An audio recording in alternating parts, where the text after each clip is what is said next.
Guys, we are here with Irish from B4 and then myself, Migs. And we're going to talk a little bit about what KvK is. To start off with, you're able to see some of the information about KvK on the help button. After you go to the help button, you go to gameplay, and then you're able to see where it goes to Crown Invasion. There's a little bit of information in there as well for you, which we'll kind of cover, in addition to other information that may not be here. So with that, we got Irish, and he will go ahead and talk to us about what KvK is. So Irish, what exactly is, why is it so important for us to protect Crown and KvK? So KvK is kingdom versus kingdom. Um, the biggest part about protecting your crown is you want to maintain the abilities and the resources that everybody's gathering, everybody that's helping push. Um, you're going up against two other kingdoms, and especially in our situation, we're the later born kingdom, going up against 56 and 20. So we're at a disadvantage in terms of length of growth. They've had a longer time to build up their castles. They've had a longer time to build up their armies. So when we're going kingdom versus kingdom, it's to maintain your crown and at the same time take another's crown from them, which is not an easy task. What exactly is KvK? So Kingdom versus Kingdom is players coming into our kingdom in the forest. Is that correct? In the forest line, they can port with inside the forest line. They cannot attack outside of it. They can't hit the hives. Um, so when they come in, they can port anywhere that you don't have covered. At that time, they can still the march is slowed through the forest. Generally, they'll try to take the towers. Once you take the towers, you take the castle, and then you have to begin an 8-hour countdown. At that time, if you can hold your crown or another, castle's crown for 8 hours, you become their ruler as well. But it also, whoever holds crown in your kingdom becomes king in their kingdom, regardless of who takes crown in the other kingdom. And who could be part of KvK? Generally, it's one alliance is allowed to port over. I mean, everybody can be a part of KvK. It just depends on the roles.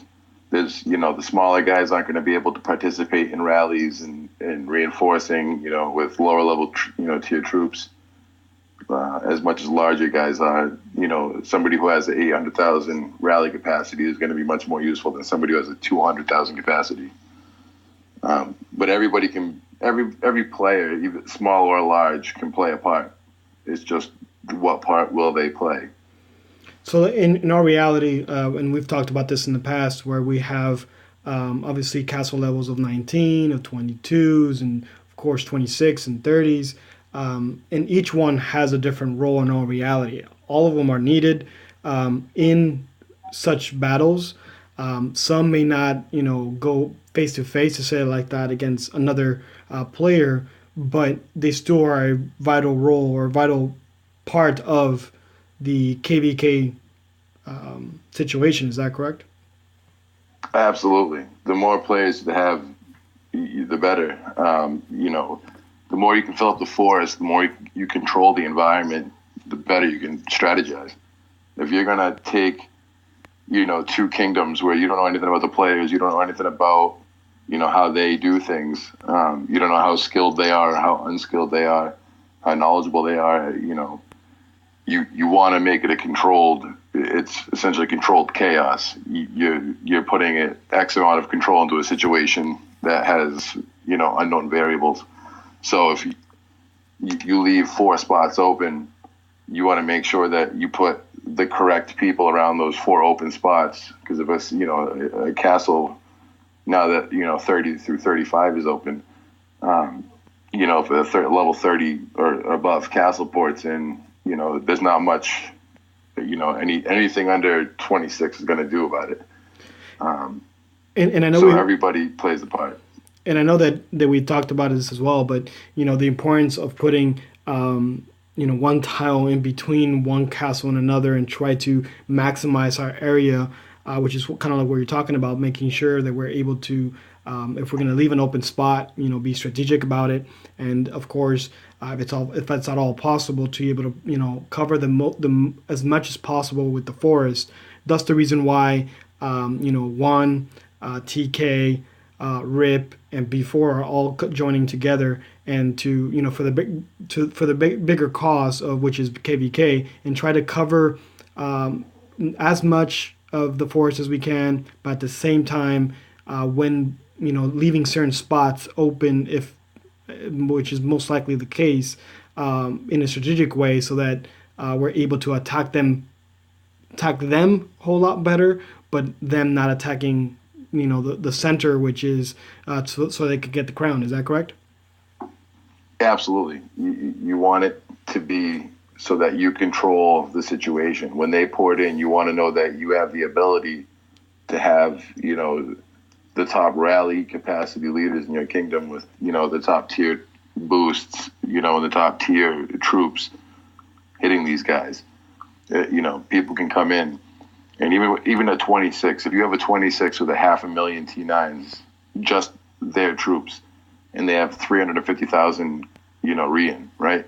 Mm-hmm. If those are T9s or T10s, you're going to need, if the basic math of the game, you need two T9s to beat one T10. So if you have a 400% boost, your T9s can then beat a T10. So you want to make sure you have the right people in the right places and control as much as possible when it's a situation that you're not in full control of. And placement is key. That the cross pattern where you're leaving the one line in between allows you to cover as much forest space as you want, I should say, not as you need. It's more of a want. You want to push them as far out of the forest as possible to make the marches longer. That way your Rian can get in there quicker. And then having the four alliances cover each tower, in our case, as we are with RIP, TK, 1, and B4, you'll also have the element that you're going to have most of the largest players in one alliance together. They're going to need to be able to rally together and reinforce each other when people pour it in. So that's the reason why, for example, having the 19s, for example, or the 18s, or anything really below 22, um, those players are primarily fillers, meaning they're primarily going to be trying to take as much space as possible from the forest. That's one of the primary focuses for those players, because we also want to protect them so that they're able to continue to grow for the next KvK, after this, of course. And then anyone that's above the 22, between 22 and 26, are going to be more of players that are going to be helping with rallies and things like that if necessary, when trying to attack a player. Now, once we attack a player in the forest, or if a player of our kingdom gets attacked and loses, they get ported away. Is that correct? You get ported out of the forest immediately if you're burned. So if we attack an enemy and we port them out, they go back to their kingdom. That's why, I've been telling all of our guys to have multiple teleports, 3 or more ready after they port into the forest, because you want those guys bubbled, but those guys might also be able to help you with reinforce. If you got a 22 that needs reinforcements, but they got boosts that help well enough, you can fill them with T7s to match with their T8s, and it helps. So when that guy gets hit, and if he gets ported out, he can port right back into that spot quicker to make sure somebody from the kingdom doesn't come in. You don't want to get overwhelmed by anybody else invading. You want to make sure you control every battle, that is coming in. And you want to make sure that it's a certain number of battles you're prepared for that, and you maintain that. And I guess just the last question: what happens when we take it? We've kind of already talked about the importance of protecting crown, to some extent, but I guess we'll go a little bit more into depth in regards to the importance of protecting crown. That's one, and then two, the benefits of taking someone else's crown? So when you take if you hold your crown and you take somebody else's crown, one of the very large benefits, the two of the largest benefits are one, taxes, and two, packs. So when you take crown in your own kingdom, you're given one pack called the Conqueror's Pack that gives you a lot of gear, and it also gives you an orange piece of armor. And then you have your purple armor packs, and then you have your support packs, the royal support packs that give blue gear. You get so you get 15 of them for taking your crown.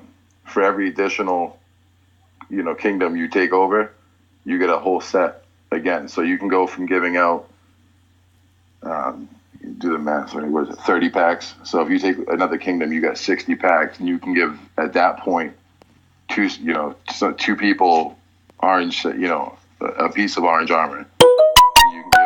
You can give 30 people blue armor. You can give, 50 people blue armor and 30 people purple armor with the royal support pack. And also, as king, when you click on another castle, you have a button that says allocate. So when you allocate resources, you're taxing that other kingdom of iron and silver. And when you're trying to get a castle to 30, silver, and especially silver, iron is a problem, but silver is almost unattainable. So if you take another kingdom, you're taxing all that silver. You're pushing your guys more, because one of your guys can come to you and say, all right, I need X amount of whatever resource to push. And you can click that allocate button and then give them those resources on demand, essentially. Is there anything else you want to add about Crown? It's also the boosts. You don't want to forget the boosts that you can give your team, the royal titles. Those can come in very handy, because after Crown, you're still within your kingdom. You're still going to have your own kill events. You're still going to have that element to the game. So holding your crown allows you to hold those titles, which give your team boosts in healing and attacking, troop speed, troop construction speed, troop healing speed, across the board. So holding those titles is very essential. All right. Well, I think we covered majority of the information we would want to cover in about Crown, and we hope that this kind of answers a lot of questions for a lot of our players in B4, and we'll be posting this shortly. We hope that if you have any questions, of course, you could always ask one of us, or anyone really, and we're able to continue to provide good videos that will help everyone in the alliance.